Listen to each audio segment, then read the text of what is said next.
genetically, I don't believe we're even from Earth, to be quite honest with you. Our circadian rhythm doesn't even match Earth's rotation on its axis. We're slightly off. It's actually better tuned to Mars' orbit on its rotation on its own axis than What do it you is mean? Earth. How's that work? The circadian rhythm of a human body, the wake and sleep cycle, is actually more tuned to Mars' rotation on its own axis. A Mars day versus an Earth day, which is pretty weird. That we aren't synced to our own planet after all these thousands, Is maybe that the hundreds same of as our thousands of years. circadian Rhythm, right? So how do they calculate it's more tuned to Mars? Like, how does that work? Well, it's just they geneticists and scientists discovered that our perfect wake and sleep cycle is more tuned to Mars' rotation on its axis, which is about 23 and something minute hours, and versus Earth being 24 hours.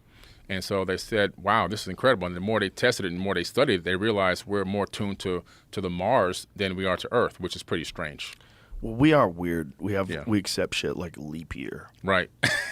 Like, what kind of whack calendar do you have where They just make up stuff. if some years the month is longer? What the fuck are you doing? Like, I know. For make what? a better calendar. Isn't there a better calendar? Yeah. Shouldn't there be like a digital calendar that represents exactly what's going on and not go January, February? Come on, get the fuck out of here. I know It's it's so pretty, dumb. pretty bizarre. But you know what's interesting? If you want to say, oh, human beings could be aliens, well, actually, every person on this planet is an alien. Even our planet itself is an alien. Scientists just discovered something interesting. I've never talked about this yet on the podcast, and you guys can look this up. So our Milky Way galaxy is pretty interesting because it's absorbing another galaxy at this exact moment called the Sagittarius Dwarf Galaxy. Not the Sagittarius constellation. That's something totally different.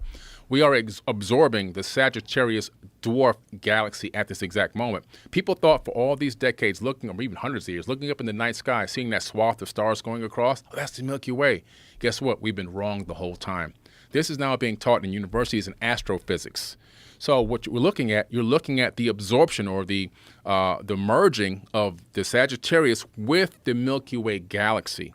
And the exact point where it merges and drops into the Milky Way is right where our solar system is located, which would explain the rogue planets that we know that are out there. There's millions of rogue planets that have no sun that are just floating free around.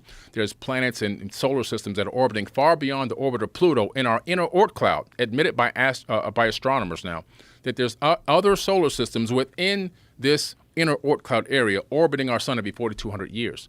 So all of a sudden, that's Corey Powell, the astronomer at Discovery magazine, by the way, who said that. So this is pretty interesting. We're talking about the fact that our solar system itself is an implant into the Milky Way, that we come from Sagittarius. We're not even part of the Milky Way galaxy.